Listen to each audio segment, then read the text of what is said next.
보세요. 오늘은 첫날이잖아요. 그래서 첫날이니 OT 겸 해서 진도를 막 엄청나게 많이 나가거나 그러진 않고요. 우리가 어떤 방향으로 갈 건지, 뭐 할 건지, 뭐 이런 식의 이야기들 좀 먼저 해보도록 하죠. 그리고 각자 내가 다닐 학교, 뭐 청량고라든지 경희여고라든지 어떤 특성이 있는가, 그래서 대비를 좀 어떻게 해야 되는가, 뭐 이런 이야기들로 좀 채워보도록 할게요. 학교별로 소개를 좀 하고 그런 다음 이야기를 좀 하도록 하죠. 일단은 우리 그 일정 먼저 이야기를 하면, 청량고는 목요일에 4시까지 오세요. 오늘 이야기할 거는 청량고를 먼저 좀 간단하게 이야기하고, 청량고에 대한 이야기 먼저, 그런 다음에 경희여고에 대한 이야기도 좀 하고, 그리고 각자 기출문제들이 어떻게 출제가 됐었는지, 또 그에 따라서 내신 대비가 어떻게 진행이 되는지, 뭐 이런 부분들에 대해서 짤막하게 이야기를 좀 하도록 할게요. 그런데 먼저 우리가 좀 생각해야 되는 게, 우리가 어쨌거나 요거 내신에 대한 이야기를 할 거잖아요. 이렇게 이런 게 있어요. 우리가 영어 수업 같은 경우에 사실은 수능에 대한 수업을 진행을 하기도 하고요, 내신에 대해서 수업을 진행하기도 해. 여기서는 우리 학원에서는 수능 수업도 하고 내신 수업도 하고 이렇게 연계돼서 좀 이야기를 하는데, 생각해보면 수능 수업을 할 때랑 내신 수업을 할 때랑 기본적인 패턴 자체가 좀 달라요. 어떻게 다르냐, 수능 수업 같은 경우는 내가 해요. 일방적으로 내가 쭉 이끌어가고 따라와라. 그러니까 예를 들어서 빈칸 추론 문제는 이렇게 풀면 돼, 이렇게 하고 해봐. 순서는 이렇게 정하면 돼 라고 한 다음에 해봐. 이런 식으로 내가 먼저 하고 그 다음에 해보시라, 이렇게 따라 해보시라, 이런 식으로 진행을 많이 하는데, 내신은 그와 사뭇 달라요. 왜냐하면 내신 같은 경우는 기본적인 내신의 원리는 이런 거예요. 시험 범위 안에 있는 모든 단어들은 내가 다 알고 들어간다. 시험 범위 안에 있는 모든 문장들은 내가 다 해석을 해보고 내가 다 분석을 해본다. 그러니까 이게 기본적인 패턴이 돼야 돼요. 그러기 위해서는 내신 같은 경우는 기본적으로 문장을 읽거나 지문을 분석하는 방법들은 제가 알려드릴 거예요. 근데 그에 따라서 너희들이 먼저 해보고, 그에 따라서 내가 뒤에서 이제 따라가면서 이제 진행을 하는데, 그때 빼먹은 게 없는지, 혹시라도 잊어버린 건 없는지, 그런 부분들을 꼼꼼히 챙겨서 간다. 그러니 요거는 내가 먼저, 요거는 너희가 먼저 해보고 그런 다음 확인하는 과정으로 간다 라고 하는 거예요. 그렇죠? 두 개를 나눠서 좀 이야기를 하자고요. 근데 오늘은 수능에 대한 소개를 할 건 아니고요, 내신에 대한 소개를 좀 할 거니까 한번 해보죠. 청량고에 대한 이야기를 좀 먼저 해볼게요. 나예요? 마스크 벗으면 이렇게 생겼어? 이 원래 캐리커처를 하면 좀 이렇게 잘생겨줘야 되지 않냐? 너무 나야. 아무튼 됐고요. 여기 번호 있어요.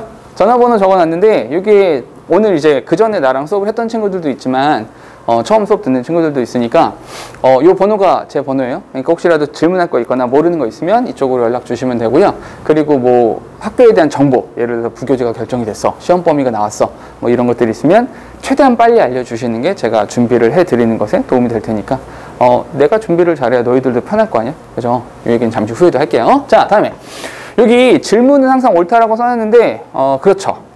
질문을 많이 하셔도 돼요. 그러니까 심지어는 내가 막 혼자 신나서 막 떠들고 있는데, 저기요 잠깐만 모르겠어요. 괜찮아요. 근데 이런 게 있어요. 이거는 명심해야 돼. 서로 간의 약속인데, 질문을 하는 사람과 질문하는 사람 옆에 앉아있는 사람 둘 다, 양쪽을 이야기할게요. 질문을 하는 사람 입장에서는 내가 이렇게 기초적인 것까지 물어봐도 돼? 돼. 괜찮아.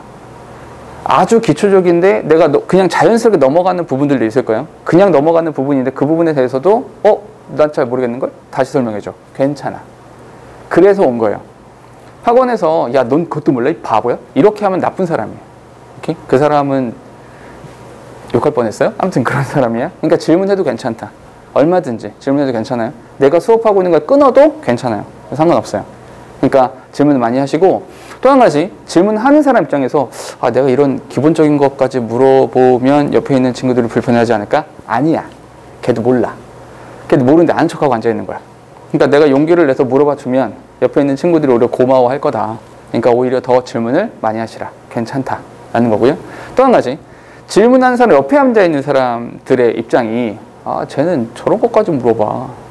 진짜 난 저거 아는데 쟤는 저런 거 모르나 보네? 라고 생각을 하시면 그 사람은 우리 반에 있으면 안 돼요.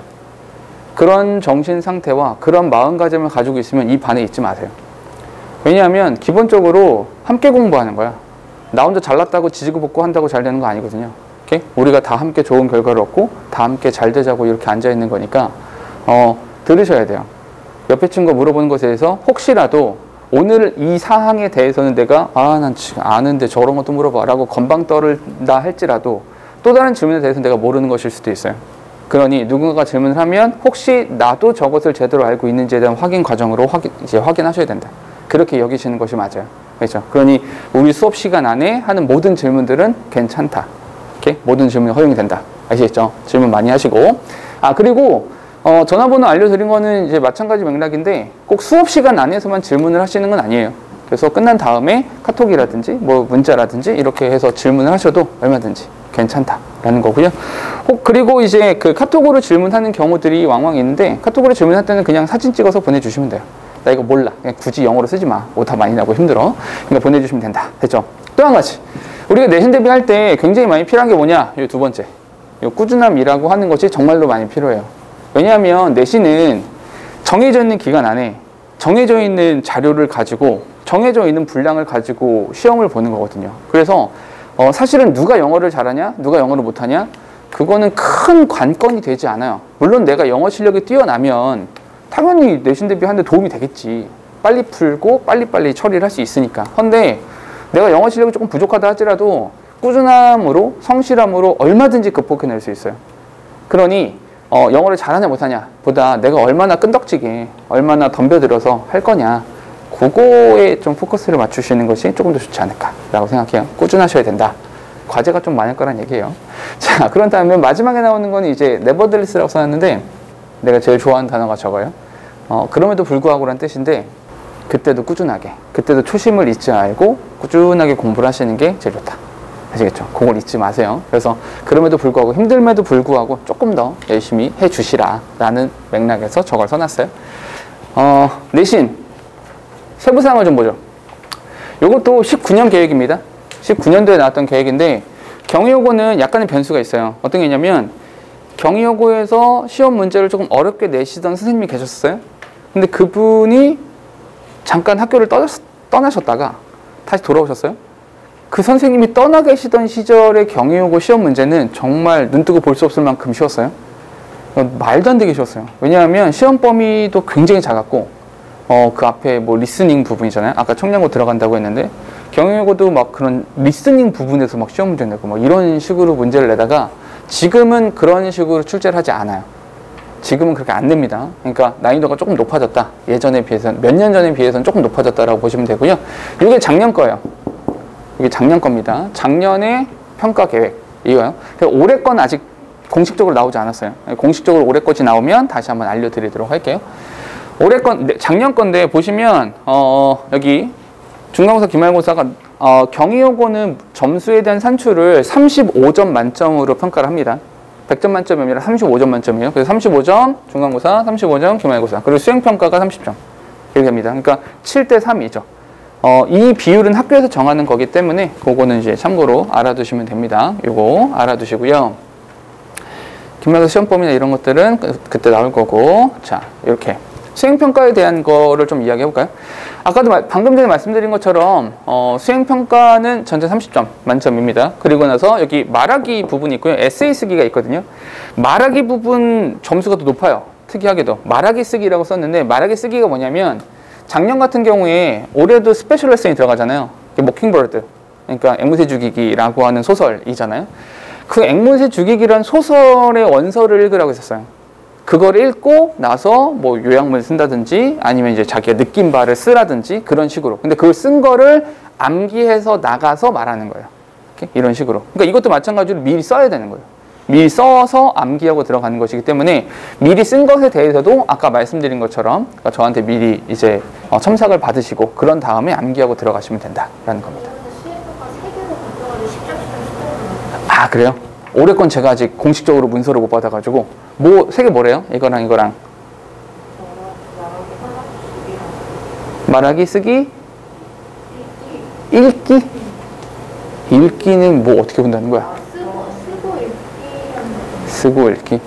그거는 제가 공식적으로 올해 것이 나오면 제가 다시 한번 확인하도록 할게요. 일단 요건 작년 기준으로 말씀을 드리는 겁니다.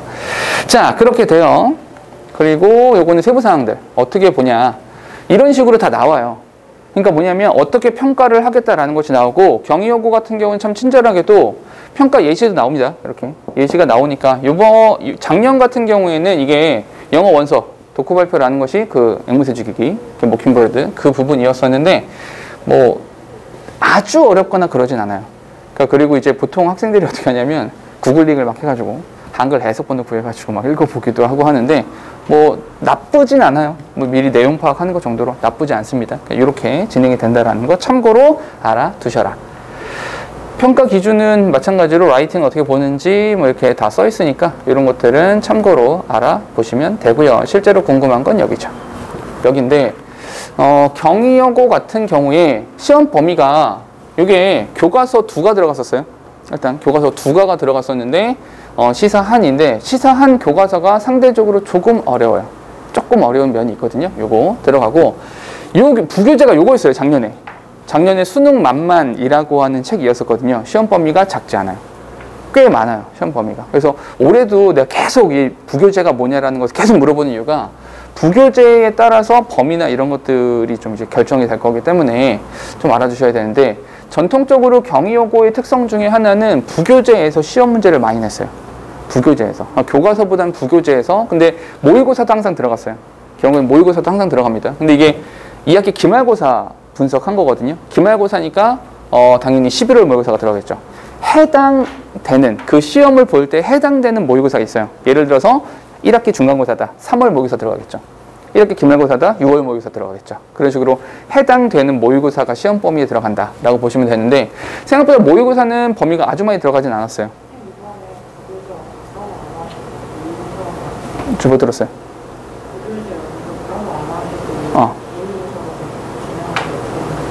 모의고사 만으로 한다고?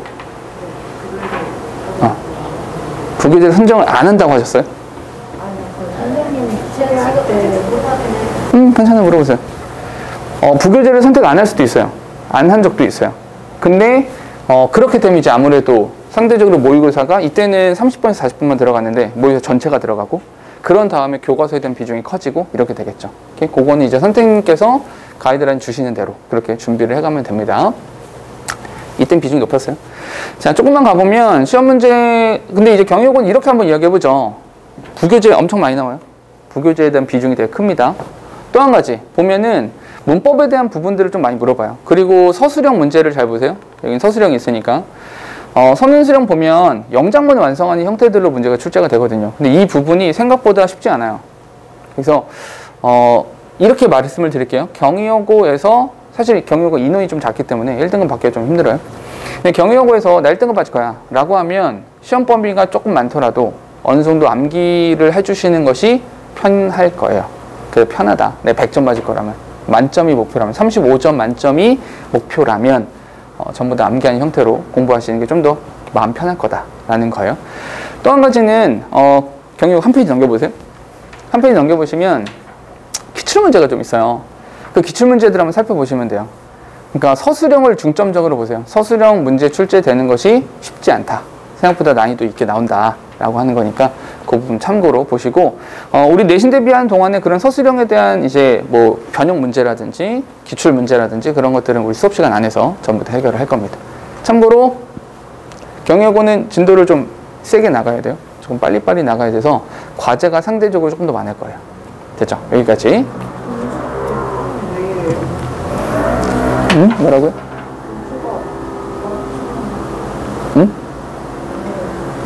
아까 말씀드린 것처럼 35점 만점이에요. 만점 자체가. 그래서 점수 배점이 그렇게 돼요. 자, 합쳐서 봅시다. 두 학교 다 보세요. 레오나? 레온이란다. 레오? 지금 잠은 영원히 잠드는 거야? 그렇지. 졸지 말고. 네가 앞으로 생활해야 될 것들에 대한 이야기잖아. 그치? 남 얘기 아니고. 자, 기출문제에 대한 이야기를 좀 해보도록 하죠. 자, 두 가지를 이야기할 거예요. 오늘 두 가지에 대해서 이야기를 할 건데 첫 번째 기출문제를 잠깐 이야기할게요. 넘겨보세요. 한 페이지 넘겨보시면 이런 식으로 시험지 뒤에 있습니다. 각 기출 시험지 뒤에 보시면 우리의 준비라고 된 게 있어요. 그럼 우리가 내신 대비를 하면서 어떤 식으로 준비를 해 나갈 거냐, 어떻게 공부를 해 나갈 거냐, 그 이야기를 하나만 좀 미리 해보도록 하죠.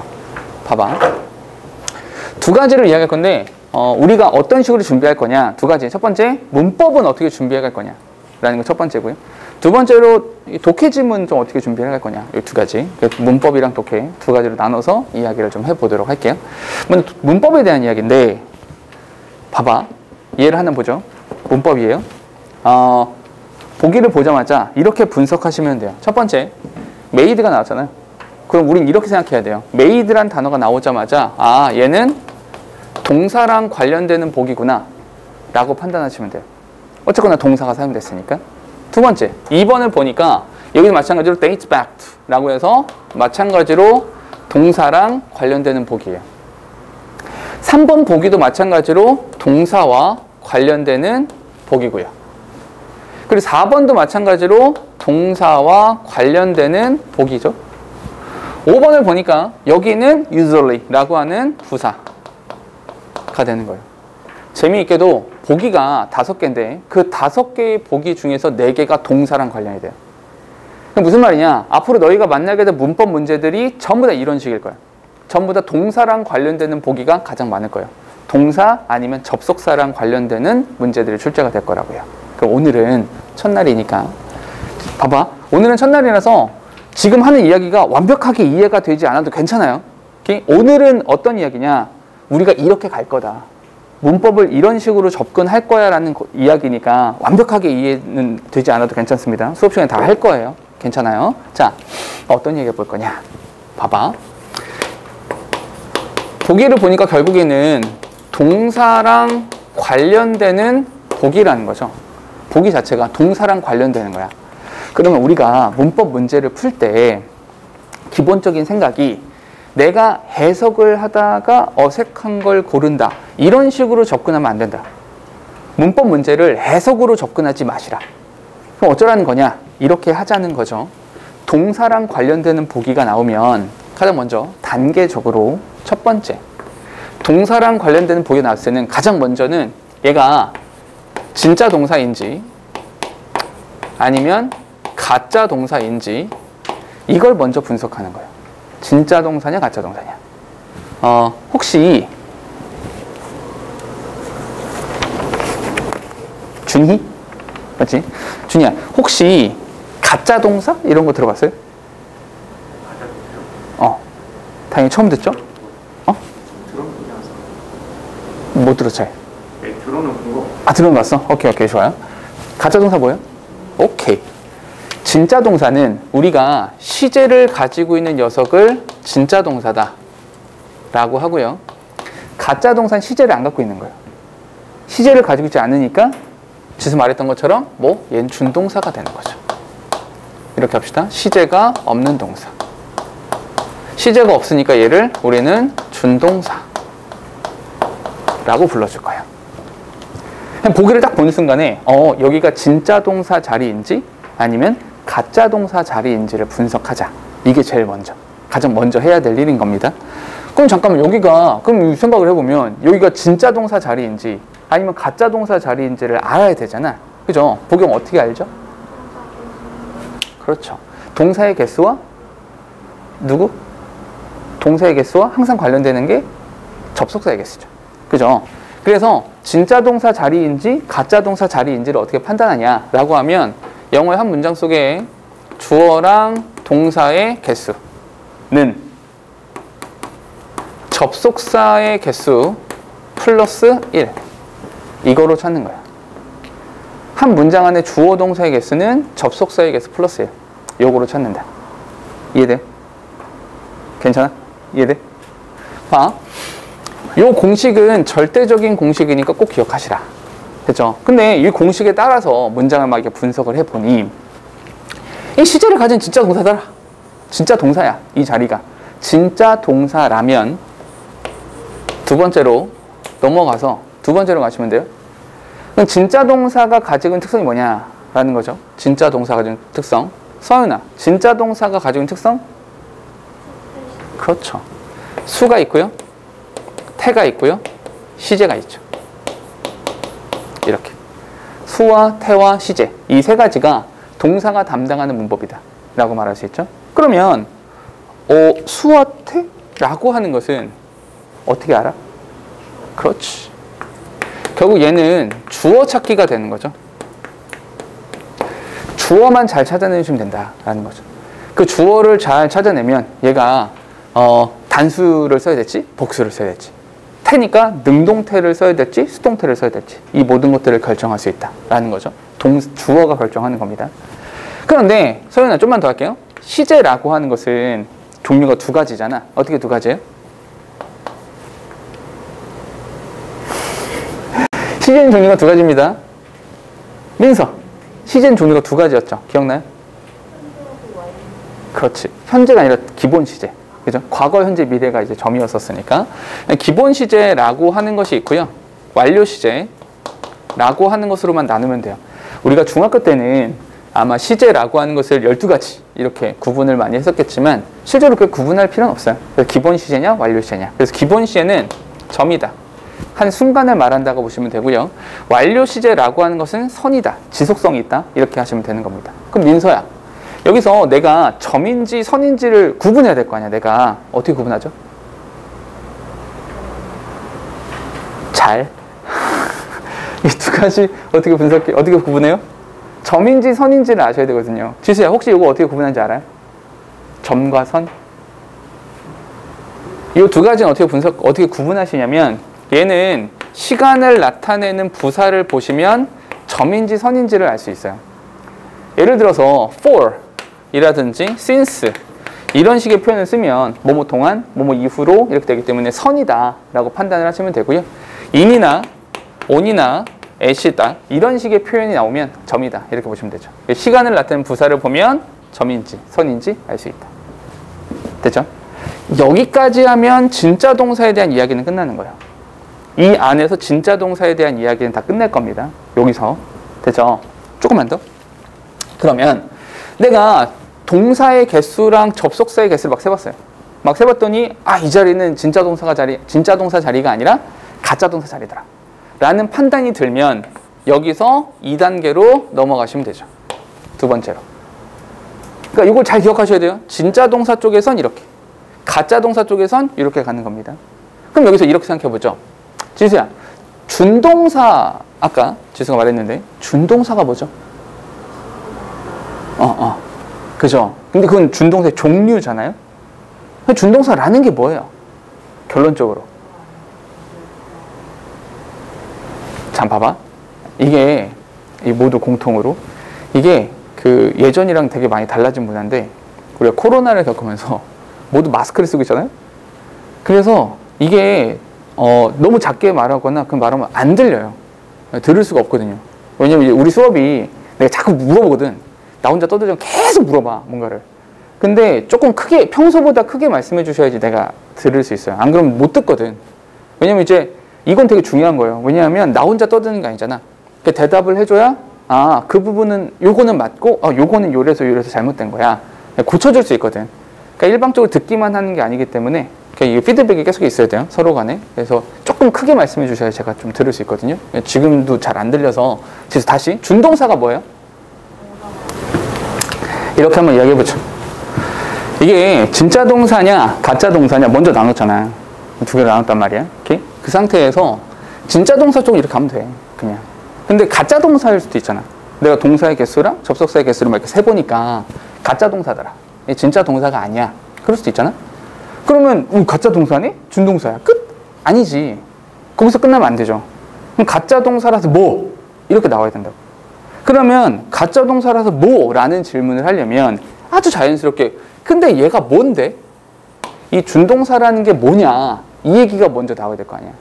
준동사가 뭐냐? 라고 하면 동사를 동사가 아닌 거로 쓰는 거죠. 오케이? 그러니까 동사가 아닌 것을 동사로 쓰는 것이 아니라 그 반대로 원래는 동사야. 원래 원재료가 동사인 거죠. 이 동사를 가지고 다른 녀석으로 바꿔 쓰는 거야. 예를 들어서 짧게, 아주 짧게, 이거는 수업 시간에 다 할 거예요. 근데 이렇게 주어랑 동사가 이렇게 있을 수 있잖아.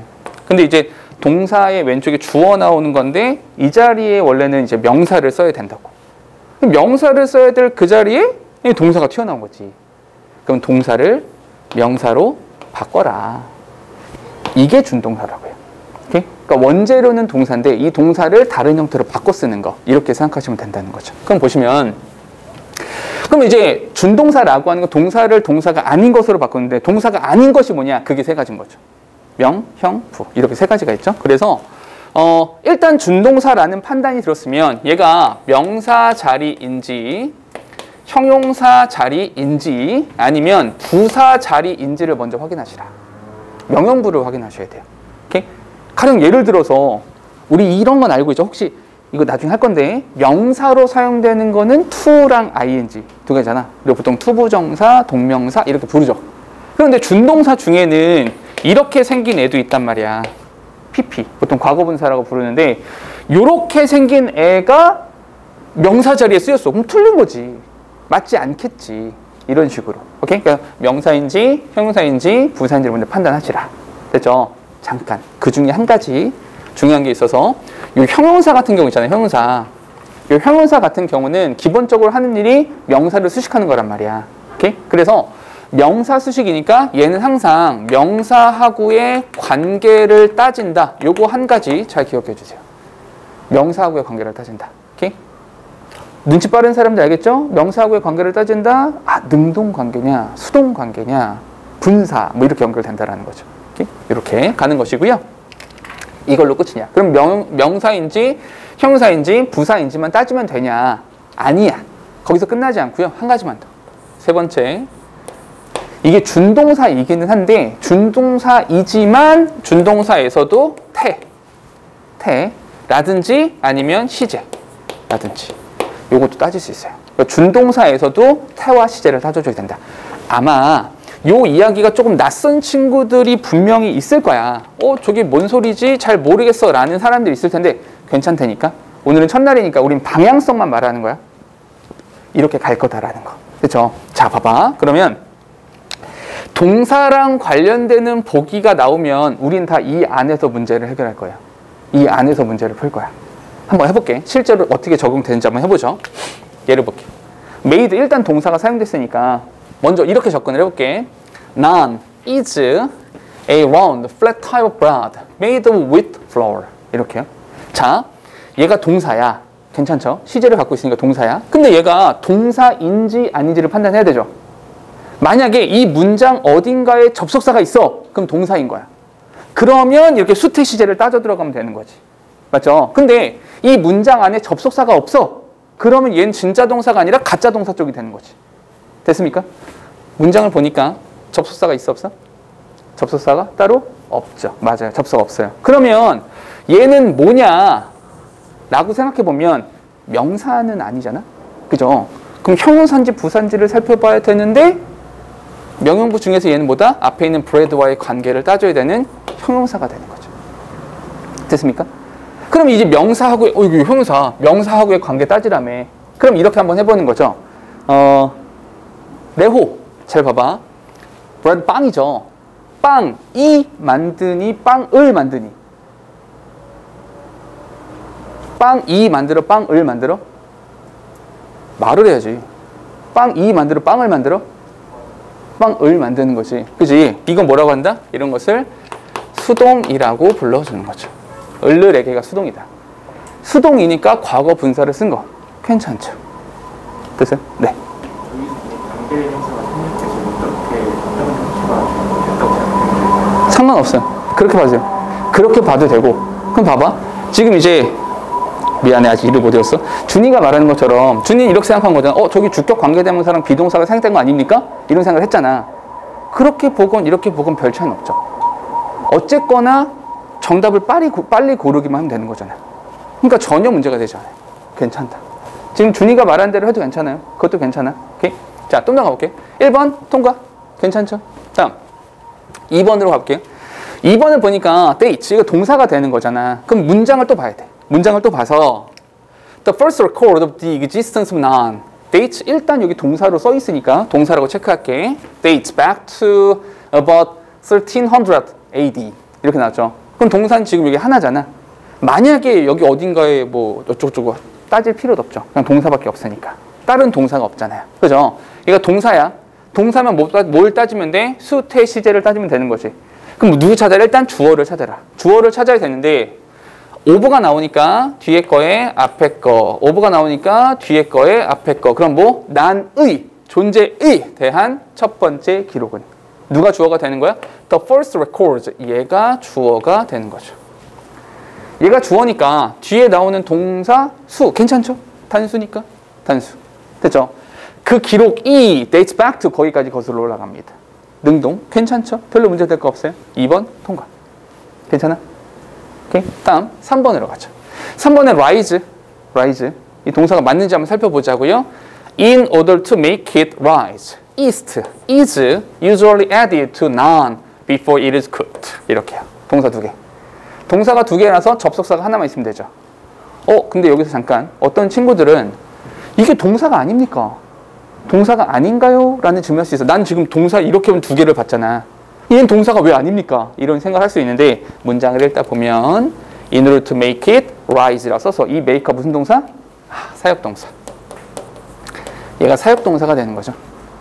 그리고 목적어, 목적 보호 자리이기 때문에 동사는 아니에요. 그럼 여기서 일단 동사가 2개니까 접속사 하나 찾아야겠죠? 어디? 여기에 before 이란 단어가 접속사가 이렇게 되는 거죠. 됐습니까? 그럼 진짜 동사냐 가짜 동사야? 가짜 동사는 뭘 따져야 돼? 얘가 명사인지 형용사인지 부사인지를 따져봐야 되죠. 근데 지금 목적어 목적 보호 자리니까 목적 보호 자리의 원형 부정사 괜찮은 거죠. 전혀 문제가 되지 않는다. 3번 통과. 괜찮다. 됐어요? 다음 4번도 마찬가지로 calling 이렇게 ing가 붙었으니까 동사랑 관련되는 거지. 한번 해볼게. None is baked in a clay oven. Calling a tandoor. 됐죠? 동사는 지금 하나밖에 없어요. 근데 잠깐 여기 동사가 하나인데 이 문장 어딘가에 접속사가 하나 존재한다면 얘가 반드시 정답이 돼요. 이해됩니까? 여기 동사가 있는데 접속사가 하나 존재한다면 동사가 돼야 되잖아. 근데 가짜 동사를 썼으니까 정답이 될 거라고요. 맞습니까? 일단 그거부터 확인해 보면 여기 접속사가 있다 없다? 접속사는 없어요. 접속사가 없어. 괜찮죠? 접속사가 없으면 가짜 동사죠. 가짜 동사니까 준동사. 준동사 중에서 명형부 중에서 뭐지? 생각해보니까 none이라고 하는 것이 클레이 오븐에서 구워집니다. 명사 아니에요. 얘가 명사가 될 수는 없어요. 왜냐하면 얘가 명사가 되려면 주어나 목적어나 보어여야 되거든. 주어 일단 안 되잖아. 주 앞에 있으니까. 목적어 아니죠. 보어도 아니고요. 그럼 뭡니까? 얘는 형용사가 된다는 거죠. 형용사니까 누구와의 관계를 따져라? 다시 한번 명사하고의 관계를 따져라. 그럼 그 오븐이 부릅니까? 오븐을 부릅니까? 오븐을 부르는 거죠. 이 관계가 뭐다? 이 관계가 수동 관계다. 수동 관계니까 ing가 아니라 뭘 썼어야 된다? cold라는 과거 분사를 썼어야지 맞다가 되는 거죠. 됐어요? 오케이? 요렇게. 그래서 정답을 요렇게 찾아주시면 된다. 됐죠? 5번은 뭐 부사에 관련되는 건데 오늘 이 얘기를 하고 싶은 게 아니니까 빼고요. 자, 봐봐. 그럼 결국 무슨 얘기를 하고 싶은 거냐? 어떤 이야기를 하고 싶었던 거냐면 문법 문제를 풀 때 처음에 말했던 것처럼 그냥 내가 해석을 하다가 자연스러워서 해석을 하다가 어색해서 이게 아니라는 거예요. 그런 식으로 정답을 찾는 게 아니라는 거예요. 문법이니까 문법적으로 철저하게 문법에 맞춰서 진행을 해주는 것이 훨씬 더 좋다라는 거예요. 요걸 잘 기억하셔라. 되셨죠? 오케이? 자, 그럼 뒤에 넘겨보세요. 우리 문법에 대한 이야기를 조금 했으니까 그 다음으로는 독해에 관련되는 이야기를 조금만 해보도록 할게요. 독해랑 관련된 이야기는 그 밑에 문장인데 여기 일부러 위에 박스 남겨놓은 겁니다. 일부러 박스 둔 건데 거기다가 필기하시라고 둔 거예요. 그 빈칸에다가. 이거는 뭐냐, 제가 독해랑 관련해서는 이런 거예요. 내신 대비를 할 때는 기본적으로 시험 범위 안에 있는 모든 단어는 내가 다 알아야 돼요. 그게 기본적인 예의죠. 시험 범위 안에 있는 모든 단어는 내가 외운다. 첫 번째. 근데 참고로 일부 학교들은 영영 뜻풀이 문제가 나옵니다. 청량고등학교 영영 뜻풀이 있어요. 걱정하지 마세요. 학교에서 프린트물 나눠줘요. 나눠준 거 안에서 내니까 크게 문제가 될 거 없는데 경희여고 같은 경우는 학교에서 프린트물 나눠주지 않은 상태에서도 낸 적이 있어요. 그래서 그건 조금 까다로워요. 근데 이게 대비를 해주는 입장에서 되게 힘들거든. 왜냐면 이건 거의 독심술의 영역이잖아. 선생님께서 이게 중요하다고 생각했을 거야. 막 이렇게 해야 되는 건데 내가 아직 그럴 능력은 없어요. 그건 안 될 거라서 영영 뜻풀이를 어떻게 접근하는지 정도까지는 알려드릴게요. 그래서 그리고 이제 중간중간에 조금 어려운 단어들은 제가 정리를 해서 드리기는 할 건데, 그거는 좀 대비력을 이제 좀 미리미리 키워두실 필요가 있다. 그래서 변형 문제는 몇 문제 드려보긴 할 겁니다. 내신 대비하면서 참고를 알아두시고요. 다시 와서, 첫 번째, 시험 범위 안에는 모든 단어는 내가 암기하는 거예요. 이게 당연한 겁니다. 첫 번째로. 두 번째, 시험 범위 안에는 모든 문장들은 내가 직접 해석하는 거예요. 수업 다 해드릴 거예요. 해석도 다 해줄 거고요. 문장 분석 제가 다 해드릴 거예요. 그런데 내가 하는 것을 멍 때리고 구경해봤자 아무짝에 쓸모없어요. 너희가 직접. 계속 말하자면 너희가 먼저 해보시고 뒤따라오시는 거예요. 내가 뒤따라 가는 거예요. 아시겠죠? 오케이? 그러니까 너희가 먼저 해야 된다. 그러면 우리 먼저 뭘 하라는 거냐? 내가 먼저 해보라는데 뭘 하라는 거냐? 제가 너희들한테 뭘 시킬 거냐? 자, 모든 지문에 대해서, 시험 범위 안에 있는 모든 지문들에 대해서 문장을 분석해 보세요. 문장을 분석하세요 라고 요구를 할 거예요. 진도 나가기 전에 미리미리 너희가 해오셔야 됩니다. 특히나 경외요구 같은 경우는 시험 범위가 많잖아. 그러니까 내가 교재는 미리 드릴 건데 그거에 대해서 미리미리 해오셔야 돼요. 아시겠죠? 오케이? 한번 봐봐.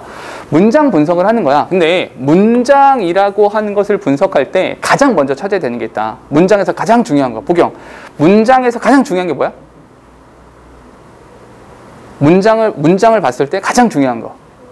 에이, 아니지. 동사가 더 중요하죠. 항상 동사 기준. 그러니까 동사의 왼쪽에 주어가 나오는 거니까 첫 번째, 무조건 동사를 찾으세요. 모든 문장에 대해서 항상 동사를 먼저 찾으셔야 돼요. 그럼 동사를 어떻게 찾습니까? 동사를 찾는 요령은 뭔가요? 라고 한다면 아까도 말했던 것처럼 동사는 반드시 시제를 가지고 있을 거예요. 시제를 가진 녀석을 찾으면 걔가 동사가 될 거예요. 이걸 먼저 찾으세요. 두 번째, 동사를 찾고 나서 동사의 왼쪽에, 보경, 동사의 왼쪽에 누가 나와야 돼? 안 들려? 좀만 크게. 동사의 왼쪽에? 그렇죠. 여기서 주어를 찾으시고, 그럼 주어, 동사. 이렇게 찾게 되겠죠? 주어, 동사. 그런데 잠깐만. 이렇게 주어, 동사를 찾고 나서 한 가지 확인하셔야 돼요. 뭘 확인하셔야 되냐? 이 주어랑 동사 사이에 조금 전에 말했던 것처럼 뭐가 일치해야 된다? 수. 다 일치해야 돼요. 또 하나 뭐가 일치해야 돼? 태. 도 일치해야 돼요.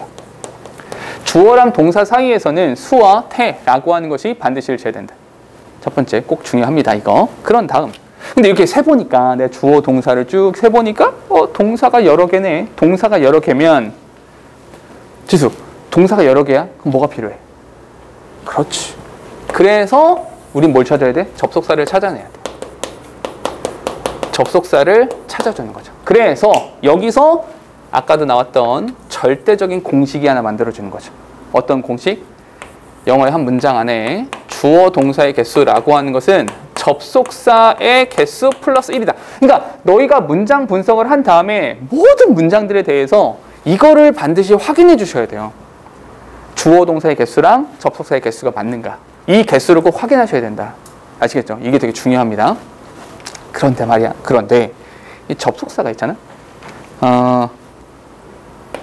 요거는 암기하세요. 특히 이 부분은 암기를 하셔야지 너희가 공부하기 편해져요. 요건 암기하셔야 돼요.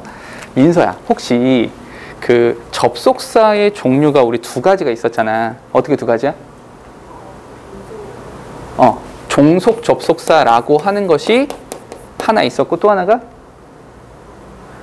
야이씨, 얼마 됐다 까먹었어. 등위 접속사. 오케이? 등위, 그죠? 등위 접속사라고 하는 것이 있고 종속 접속사라는 것이 있단 말이야. 되게 중요합니다. 꼭 기억하세요. 근데 이런 거야. 아니, 그 등위 접속사는 왜 존재하고 종속 접속사는 왜 존재합니까? 이런 식으로 접근하면 그 어떤 것도 공부할 수 없어요. 무슨 말이냐면 이런 종류가 있어. 그 종류는 암기하시는 거예요. 이해되죠? 그러니까 암기할 건 암기하시고 이해할 건 이해하셔야 되는데 그 종류가 있는데 왜 그 종류입니까? 이건 이상한 질문이죠. 그 종류가 있다고요. 이건 그래서 암기하라고 하는 거야. 등위 접속사는 종류가 and, or, but 이렇게 있을 거거든. 자, 기호를 잘 보세요. 앞으로 다 우리 이렇게 표시할 거야. 등위 접속사는 제가 이렇게 세모로 표시할 거예요. 이렇게. 그리고 접속사는 노란색으로 표시할 겁니다. 이렇게 필기할 때 제가 색깔 구분을 할 거예요. 이렇게 색깔 구분할 건데 접속사는 노란색으로 표시를 할 겁니다. 등위 접속사는 이렇게 세모, 정삼각형으로 표시를 해주시고 항상 어디부터 보시냐면 and의 and나 or but 뒤쪽을 항상 먼저 보세요. 뒤를 보셔야 돼요. 얘가 동그라미 2번이 될 거고요. 얘랑 똑같은 녀석이 앞에 동그라미 1번이 될 거예요. 됐습니까? 그런데 잠깐만 얘들아. 여기서 and나 or이나 but이 나왔는데 노란색 세모로 표시할 때가 있을 거고 경우에 따라서는 제가 하얀색으로 그냥 세모를 표시할 때가 있을 거예요. 그럼 어떤 차이냐? 노란색으로 표시했다는 건 이 뒤에도 동사가 있고 이 앞에도 동사가 있기 때문에 이렇게 표시하는 거예요. 결국 동사의 개수랑 관련되니까. 항상 우리가 모든 것은 동사의 개수랑 접사의 개수를 맞추기로 했기 때문에 동사가 나오면 이렇게 노란색으로 체크할 겁니다. 그런데 하얀색 세모는 뭔가요? 라고 하면 이 뒤에 명사가 있어서 이 앞에도 그냥 명사가 나왔을 때 주어 동사의 개수랑 관계없을 때 이때는 하얀색으로 체크할 겁니다.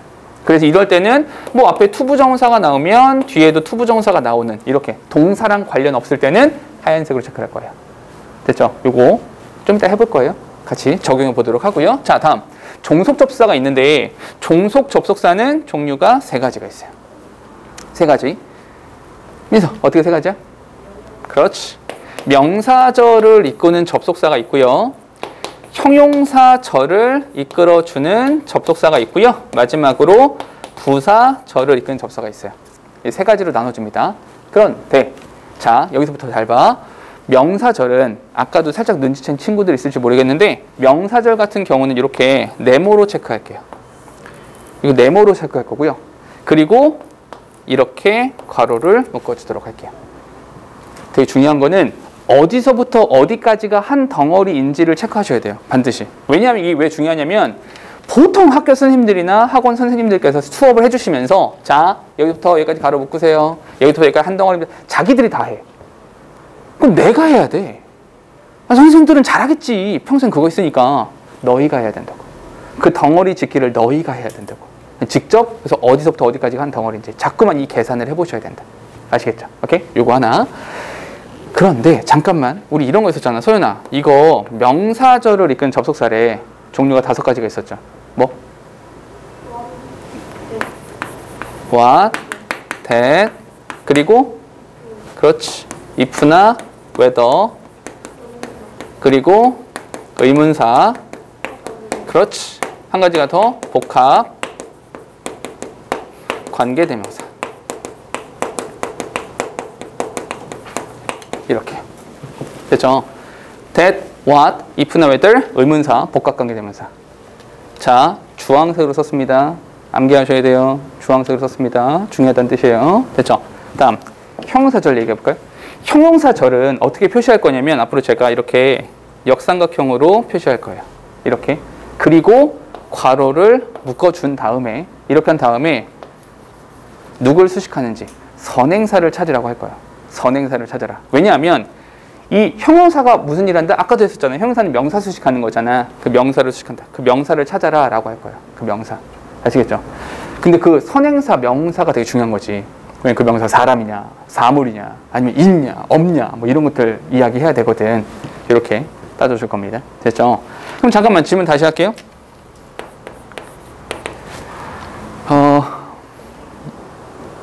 준이, 혹시 형용사절이 뭔지 알아요? 형용사절. 그러니까 주어 동사를 가진 상태에서 앞에 있는 명사를 수식하는 애. 그렇지. 그럼 관계대명사라고 하죠. 오케이? 그래서 그런 애들을 관계사라고 부를게요. 관계사. 지수, 관계사는 종류가 2가지죠. 어떻게 2가지야? 그렇지. 이게 관계대명사라고 하는 것이 있고요. 2번째로는 관계부사라고 하는 것이 있는데 지수야 조금만 더. 관계대명사 혹시 공식이 뭐죠? 관계대명사가 혹시 어떻게 만들어지는지 알아요? 과정? 오케이. 보경, 관계대명사 공식이 뭐예요? 야이씨 이거 했는데 까먹었습니다. 공식 뭐예요? 명사. 명사. 관계대명사는 공식이 접속사랑 명사랑 합치시면 돼요. 접속사랑 명사랑 합치면 관계대명사예요. 그럼 관계부사는 뭘까요? 접속사 플러스 부사가 된다. 요거 하나 알아두세요. 써먹을 때가 있을 거야. 마지막. 부사절 같은 경우는 추가적인 정보를 주는 거잖아. 그러니까 근데 형용사랑 부사랑 되게 비슷하거든요. 수식해 준다라는 면에서 되게 비슷하거든. 그래서 부사절 같은 경우는 이렇게 가로를 묶어주는 것까지만. 됐죠? 추가적인 정보니까 이렇게까지만 하시면 됩니다. 되셨죠? 그런데 잠깐 우리 접속사가 나왔으니까 접속사랑 비슷한 녀석 하나 더 있잖아. 누구? 그렇지. 얘는 전치사가 있을 수도 있다. 전치사. 그럼 잠깐만 소연, 전치사 뒤에는 반드시 뭐가 나와야 돼? 그렇지. 전치사 뒤에는 항상 명사가 따라 나와야 돼. 반드시. 그러니 전치사랑 명사는 가로 묶어주세요. 너희가 문장 분석하면서 전치사 플러스 명사만 가로 묶어도 글이 되게 편해지고 쉬워질 수 있거든요. 이거 잘 묶어주시면 돼요. 이거 하는 거예요. 자, 너희가 해와야 되는 건 여기까지. 이런 작업들을 해오시면 된다. 미리미리 해오시라. 진도 나갈 때 편하다. 그래서 나랑 같이 맞춰보는 거예요. 해석은, 독해라고 하는 것은 이런 단어도 있고 저런 단어도 있고 그러니까 난 이런 단어랑 저런 단어랑 합쳐서 대충의 소설 쓰기 절대로 그렇게 하시면 안 돼요. 해석은 철저하게 구조적으로 하시는 거예요. 한국어랑 영어의 가장 큰 차이가 뭐냐? 한국어는 이런 거 있어요. 서윤아, 저녁을 먹었니? 서윤, 먹었어? 저녁? 저녁 있잖아, 서윤아. 먹었어? 다 똑같이 받아들인다고요. 내가 이 단어에 서윤이, 저녁, 먹다 이 세 개의 단어를 막 섞어도 우린 다 똑같이 받아들여요. 그러니까 한국어는 그래요. 그러니까 한국어는 어순이 그다지 중요하지 않아요. 물론 쟤는 말을 저렇게 하지? 이런 생각이 들지만 의미 전달이 다 된다고요. 오해의 여지가 없어요. 한국어는 그래서 어휘 중심적 언어예요. 어휘가 중요해요. 그래서 오케이? 어순이 별로 중요하지 않아요. 근데 영어는 어순이 굉장히 중요해요. 오해하지 마세요. 내가 단어를 모르니까 해석이 안 된다? 그런 경우는 드물어요.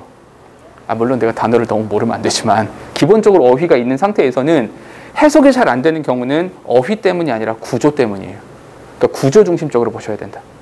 됐죠? 오케이? 구조가 중요하다. 그럼 잘 봐봐. 이 구조 파악을 너희가 하는 거야. 직접 너희 손으로. 그런데 이게 전부 다 찾아집니까? 이것만 끝입니까? 조금 어려운 게 하나 있어요. 추가. 요걸 반드시 기억해 놓으세요. 추가적으로 이런 경우가 있어요. 가끔 가다 보면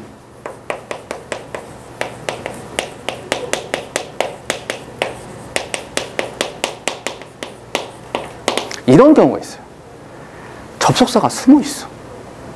딱 눈에 안 보여. 숨어 있는 접속사가 있죠. 자, 접속사가 숨어 있는 경우는 딱 두 가지예요. 두 가지의 경우가 있습니다. 첫 번째는 명사가 나오고 동사가 나왔을 때. 명사, 동사. 명사, 동사가 됐을 경우에 자, 접사가 숨어 있는 건데 어디에 숨어 있습니까? 라고 해보면 봐봐. 얘가 동사 확실하죠? 얘가 동사니까 그 왼쪽에 얘는 뭘까요? 주어일 거예요. 그럼 여기서 주어, 동사가 새로 나왔죠? 그럼 요 사이에 뭐가 필요하다? 요 사이에 접속사가 하나 필요한 거예요. 맞습니까? 접사 하나. 그런데 주어, 동사인데 이 뒤에 목적어 자리가 비어있네요. 명사가 하나 비어있네. 맞습니까? 이 명사 어디 갔어? 이 명사는 앞에 있는 접사랑 합치는 거죠. 잠깐. 접속사랑 명사랑 합쳤다고? 관계대명사. 그런데 누구 자리가 비었다고? 목적어 자리가 비었다고. 관계대명사를 생략할 수 있는 경우가 두 가지가 있죠. 주격 관계대명사와 비동사. 근데 이땐 비동사가 같이 생략되기 때문에 상관이 없는 거예요. 근데 목적격 관계대명사 생략될 수 있죠. 이해됩니까? 그래서 명사, 동사인 경우에 요 사이에 대시라는 단어가 이렇게 숨어 있다. 명사, 동사인 경우에. 그리고 한 가지만 더. 얘는 뭐가 생략됐다고? 관계대명사가 생략됐다고. 그러니 앞에 있는 명사를 수식하는 거죠. 됐습니까? 오케이? 이렇게 하나 숨어 있을 수 있고요. 두 번째로는 또 하나 숨어 있는 경우 하나 더 있어요. 또 한 가지 어떤 경우냐? 잘 안 보일 것 같은데 밑에다 쓸게요. 두 번째 경우는 주어랑 동사를 쓰고요. 주어 동사를 썼어. 그런데 뒤에다가 주어랑 동사를 한 번 더 쓴 거야. 주어 동사. 잠깐만. 그러면 주어 동사 나오고 또 다시 주어 동사 나오니까 접속사가 하나 필요하긴 한데 동사 뒤죠. 목적어 자리. 그죠? 목적어 절을 이끌어주는 접속사 대시 있죠. 누구? 바로 얘예요. 오케이? 목적어 절을 이끌어주는 접속사 대. 근데 이 녀석은 의미가 없어요. 의미가 없으니까 생략이 가능하다. 그러니까 여기서 대시 생략되어 있는 건데 얘는 어떻게 묶어야 돼? 이렇게 묶어야죠. 이렇게. 됐습니까? 이게 숨어있는 접속사의 두 가지예요. 다른 건 없어요. 이 두 가지였다. 되셨죠? 그럼 이렇게 해서 관계를 따주셔라. 그럼 잠깐 봐봐. 아까 내가 영어는 구조가 엄청나게 중요합니다. 이렇게 말을 했잖아. 이런 것도 있어요. 장난 한번 쳐볼까요? 탐이라는 아이가 loves Mary. 제인이구나. 제인. 이렇게 썼어요. 이 말과 아까 내가 서인한테 말했던 것처럼 막 어순을 막 섞어볼까요? 탐, 제인, loves. 한국어를 기준으로 보자면 의미 차이가 별로 없었어요. 오케이? 근데 영어는요. 의미가 전혀 다르죠. 왜요? 여기서는 탐이 제인을 사랑합니다. 제인은 몰라요. 제인은 사랑하는지 아닌지 몰라요. 짝사랑일 수도 있잖아? 그죠? 탐이 제인을 사랑하는 거야. 그런데 이건 어떻게 돼요? 이렇게 되는 거죠. 됐습니까? 그럼 얘는 어떻게 된다고요? 여기에 대시 있고 이렇게 되는 거죠. 제인이 사랑하는 탐? 이렇게 되는 거라고요. 이해됩니까? 누가 누구를 사랑하는지에 대한 의미가 전혀 달라질 수 있어요. 이해됩니까? 오케이? 그러니 어순이 중요하다. 그러니 구조가 중요하다. 영어는 철저하게 구조 중심적으로 가셔야 된다. 되셨죠? 오케이? 자, 그러면 연습을 한번 해볼까요? 실제로 연습을 한번 해볼게요. 요거는 참고로 요 지문은 작년 21년 고등학교 1학년 3월 모의고사에 나왔던 지문이에요. 오케이? 요거 가지고 연습을 한번 해볼게요. 자, 보세요. 지금 제가 하는 순서대로 하시는 거예요. 오케이? 봐봐. If you care deeply about something, you may place greater value on your ability to succeed in that area of concern. 동사 지금 두 개입니다. 동사가 두 개라서 접수사를 하나만 찾으시면 돼요. 그래서 if 여기 하나. 그래서 여기서부터 어디까지? 여기까지 묶어주시면 돼요. 별거 없죠? 뒤에 근데 여기서 이런 거 한번 해볼까요? On your ability 이렇게 전치사 플러스 명사 요 정도 묶어주시면 되죠. 그리고 in that area of concern 가로 묶어주면 되죠. 이렇게 별로 어렵지 않죠? 좀 더 갈게요. The internal pressure you place on yourself to achieve or do well socially is normal and useful. But when you doubt your ability to succeed in areas that are important to you, your self-worth suffers. 이렇게. 좀 기네요. 동사가 지금 하나, 둘, 셋, 넷, 5개. 접수 몇 개 필요해? 4개가 필요하죠. 4개. 서연 찾아보세요. 접수사 4개. 제일 먼저 눈에 보이는 거? but. 그렇죠. but. 그리고 임마 바로 옆이잖아. 뭘 고민해. when. 여기서부터 여기까지. 됐죠? 또. 자, 여기 잠깐 보세요. 이 that을 보시면 돼요. 자, 요거 하나 필기. 우리가 that이라는 단어를 이렇게 만날 거거든. that이라는 단어를 만날 거야. 근데 경우에 따라서는 그 that이라는 단어를 네모로 체크하는 경우도 있을 거고요. 그 that이라고 하는 단어를 세모로 체크하는 경우도 있을 거예요. 그죠? 왜냐면 that이 여기 있잖아요. 여기 이렇게. 요거 명사절 접속사가 될 수도 있고 이 that이란 단어가 관계대명사가 되기도 하니까 다른 거죠. 지금 내가 하는 이 얘기가 기출문제예요. 이렇게 문제로 출제가 됐었어요. 오케이? 수능 모의고사에서 이런 문제 절대 안 나옵니다. 근데 내신에서는 that에다가 밑줄 쭉 쳐놓고 골라봐. 같은 거 골라봐. 다른 거 골라봐. 이렇게 문제가 나온 적이 있어요. 알겠죠? 그러니까 이 정도까지 할 수 있어야 돼. 근데 이럴 때 내가 기호만 짝짝짝 표시할 수 있으면 그게 빨리빨리 되면 문제풀이가 쉽겠죠. 오케이? 그럼 이렇게 합시다. 네모로 표시할 때랑 세모로 표시할 때가 다른데 네모로 표시한다는 건 얘는 접속사란 뜻입니다. 우리 그렇게 약속했잖아? 기호 이렇게 쓰기로 약속했으니까. 세모로 표시하는 것은 얘는 관계대명사가 된다는 뜻이잖아요. 그죠? 그럼 두 개 어떻게 구분해? 관계대명사인지 접속사인지 어떻게 구분하죠? 준이? 뒤에 문장. 뒷문장을 봐서? 그렇죠, 그렇죠. 여기 있죠. 관계 대명사는 뭐? 접속사랑 명사랑 합쳤다. 오케이? 그렇다는 이야기는 이 관계 대명사 뒤에는 명사를 빼다가 합친 거다. 그래 어떻게 산다? 얘는 뒷문장을 봐서 뒷문장을 보시고 여기서 빠진 명사가 그 빠진 명사가 있으면 관계 대명사가 되고요. 빠진 명사가 없으면 접속사가 되는 거죠. 표현 자체가 달라지겠죠. 그러면 지금 같은 경우에는 이 that 뒤에 보니까 뭐부터 튀어나왔다? 동사부터 튀어나왔다. 그러니까 얘는 뭐다? 당연히 이렇게 체크를 하는 것이 맞다. 그래서 that are important to you 이렇게 가로 묶어주시면 된다. 됐죠? 선생님 근데 접속사를 4개 찾았어야 되는데 3개밖에 못 찾았어요. 하나 더 찾으셔야 돼요. 어디요? 어디? 지수 어디? 좀만 크게 안 들렸어요. 그렇지, 그렇지. 맞아요. 오케이, 좋아요. 이 pressure가 명사, you가 명사, place 동사잖아. 명사, 명사, 동사. 이거죠, 이거. 됐습니까? 근데 한 가지 확인합시다. 뭘 확인해야 돼? place 뒤에 명사 빠져. 맞네. 목적격 관계 대명사 생략된 거 맞네. 됐습니까? 그럼 여기에 pressure, 여기에 대시 있는 거죠. 그럼 that부터 어디까지? 여기까지 이렇게 묶어주시면 되죠. 괜찮을까요? 그러면 얘가 수식하는 거고 아하 얘가 뭐가 된다? 주어구나. 얘가 동사구나. 수일치 이루어지는구나. 네.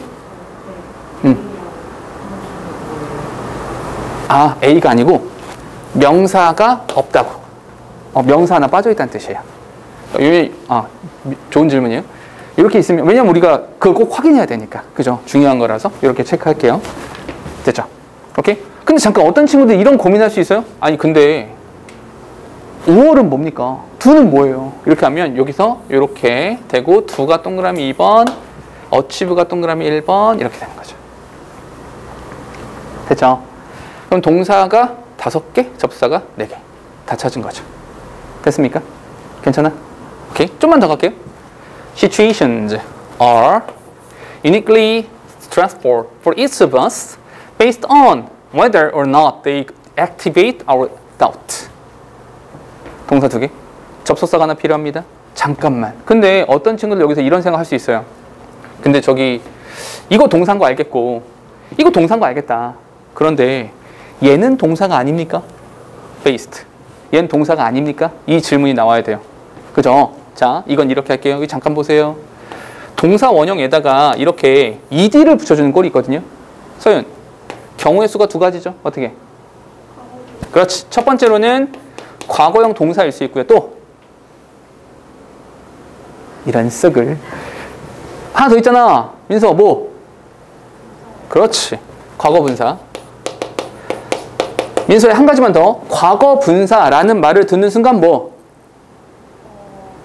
그렇지. 과거 분사는 수동이잖아. 수동. 오케이? 수동 뜻 나중에 설명해 드릴게요. 근데 수동이 뭐냐? 수동이라고 하는 것은 목적어를 앞에 쓰는 걸 수동이라고 그래요. 괜찮아? 목적어를 앞으로 당겨 놓으면 그걸 수동이라고 그래요. 그럼 잘 생각해봐. 얘가 과거 분사 수동이 된다면 뒤에 명사가 있겠니 없겠니? 없지. 걔를 뺐으니까 수동이 된 거 아니야. 이해됩니까? 얘는 없을 거라고요. 그런데 얘는 뭐야? 동사잖아. 그럼 뒤에 목적어가 그대로 남아 있겠지. 이해됐습니까? 그럼 여기서 동사 원형의 ed가 과거형 동사냐, 과거 분사냐, 뒤에 목적어 있는지 없는지 확인해. 걔를 앞으로 빼낸 건지, 그냥 뒀는지. 얘를 봐. 베이스트 뒤에 보니까 없잖아. 됐습니까? 없으니까 얘는 뭐가 되는 거? 과거 분사가 된다고 봐야죠. 그러면 based on 이렇게 따로 묶어야 되죠. 됐니? 그럼 잠깐만 동사 2개입니다. 동사가 2개니까 접속사 하나 찾으세요. 어디? whether. 근데 whether 지금 어디에 나왔어? 전치사 뒤에 있다잉. 전치사 뒤에 아까 뭐? 전치사 뒤에는 목적 명사 자리. 명사 자리니까 이 whether는 뭐다? 이렇게 묶어줘야 되는 거죠. 네모가 되겠죠. 여기 있잖아. 여기 if나 whether 여기 있잖아. 그죠? 그래서 whether부터 어디까지 쭉 따라가서 여기까지가 한덩어리다. 됐습니까? 자, 한 문장 더. It is 동사. Not the pressure to perform that creates your stress. 이렇게요. 동사 지금 2개. 동사가 2개니까 접속사가 하나 필요하죠. that. 뒤에 동사부터.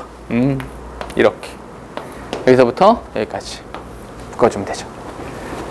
됐습니까? 근데 잠깐.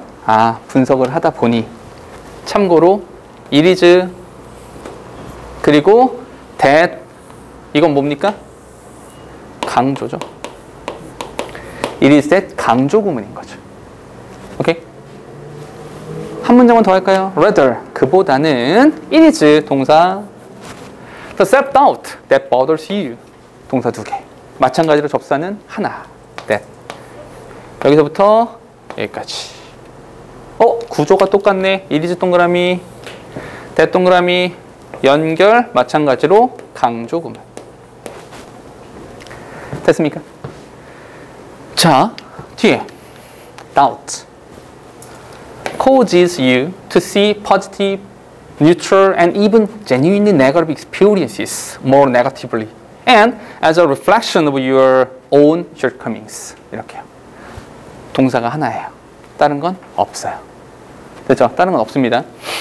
근데 잠깐만 여기 and가 있는데 이 and는 뭡니까? 라고 한다면 and 한 뒤를 먼저 보라고 그랬죠? even genuinely negative 이 앞에 positive, neutral positive 동그라미 1번 neutral 동그라미 2번 negative 동그라미 3번 이렇게요. 됐습니까? 오케이? 그리고 다시 한번 as가 and가 이렇게 나오는 거죠. 됐죠? 그리고 마지막 문장 when you see 동사 situations and your strength is more objectively you are 근데 잘 봐 얘들아 요건 내가 are less likely to have까지 해서 동사로 볼게요. 뭐 이렇게 길게 봅니까? are가 동사가 되면 안 됩니까? 괜찮죠? 그렇게 봐도 되는데 어차피 우리가 문장 분석을 하는 이유가 뭐다? 해석을 조금 용이하게 하는 거잖아. 어차피 be likely to 부정사까지 볼 거잖아. 어차피 묶여있을 건데 그냥 덩어리로 보는 게 조금 더 편할 거다라는 거죠. 동사 2개예요. 접수 하나. 여기 when. when부터 어디까지? 컴마 있으니까 여기까지. 여기서의 and는 뭡니까? 이 and는 뒤에 보니까 strength with 2번, situation 1번 이렇게. 그리고 전치사 플러스 명사 가로 묶어주시면 되더라. 됐습니까? 오케이? 여기 보세요. 자, 봐봐. 독해는 이게 먼저. 우리가 수능 수업할 때 나랑 이제 1, 2월에 같이 수업했던 친구들이 있는데 겨울방학 동안에 수업한 친구들이 있는데 그 친구들 같은 경우에 우리가 수업하면서 이렇게 하지 않았죠. 1, 2월은 이렇게 하지 않거든요. 그냥 쭉 읽고 내용 정리하고 파악하고 그렇게 많이 하거든. 근데 내신 때는 좀 달라요. 내신 때는 그렇게 똑같이 할 수 없어요. 그냥 대충 읽고 이런 얘기야. 문제 잘 풀어. 이렇게 하면 안 돼요. 분석을 해야 돼요. 오케이? 내신 대비는 이렇게. 누가 꼼꼼하냐? 누가 더 치졸하게 싸울 거냐? 이 차이야. 아시겠죠? 이렇게 분석하시면 됩니다. 됐죠? 한 페이지 넘겨보세요. 뒤에 어사인먼트라고 나오고요. 한 페이지 넘겨보시면 지문이 있을 거예요. 지문이 있을 건데 각 학교의 일과예요. 이렇게 시사한의 일과, 비상홍의 일과예요. 시사한 같은 경우는 뭐 시험 범위가 나왔다는 얘기를 아까 내가 못 들어가지고 요거 집어넣었거든요. 그러니까 일단 요거로 연습하는 거니까 연습을 한번 해보시면 다음 시간에 좀 더 같이 이야기해 보도록 할 거고요. 청량도 마찬가지로 시험 범위 들어갈 거니까 분석을 해보시면 돼요. 과제는 과제는 2가지입니다. 첫 번째, 앞에 우리 문법 문제 있었죠? 문법, 기출문제. 전부 다 풀어오시면 돼요. 우리 2문제밖에 안 풀었어요. 나머지 기출문제들, 문법 문제 풀어오시면 다음 시간에 정답 맞춰드릴 거고요. 또 한 가지는 문장 분석하는 거 연습해 오시면 그거 마찬가지로 같이 다뤄보도록 할게요. 됐습니까? 자, 여기 보세요. 정리. 첫날이라서 이렇게 조금 낯설기도 할 거고요. 기존에 수업 들었던 친구들도 기존에 내가 이제 설명하고 기존에 했던 거랑 조금 다르게, 그러니까 독해 같은 경우는 조금 다르게 진행이 될 거예요. 처음 오는 친구들은 또 낯설 거고 그렇긴 할 건데 아까도 중간에 잠깐 말을 했지만 우리는 목표를 가지고 만나는 거예요. 그 일정한 목표를 가지고 만나는 거예요. 그러니 거기에 충실합시다. 나도 내가 맡은 역할에 충실할게요. 너희들도 너희가 맡은 역할에 충실하시면 돼요. 다른 건 없어요. 그냥 우리가 힘을 합쳐서 마음을 맞춰서 원하는 것들을 손에 쥐자. 그거예요. 1등급 받는 게 쉽진 않아요. 물론. 근데 아까도 말했던 것처럼 꾸준하게 준비하고 성실하게 준비하고 계획적으로 뭔가 좀 진행을 한다면 좋은 점수를 받을 수 있지 않을까 생각을 합니다. 됐죠? 여기까지. 질문이요. 여기까지. 오늘 단어시험 따로 보지 않을게요. 단어시험 따로 보지 않을 건데 오늘만 없는 거예요. 추후에는 단어시험이나 과제나 이런 거 다 있을 겁니다. 되셨죠? 여기까지. 고생드렸습니다.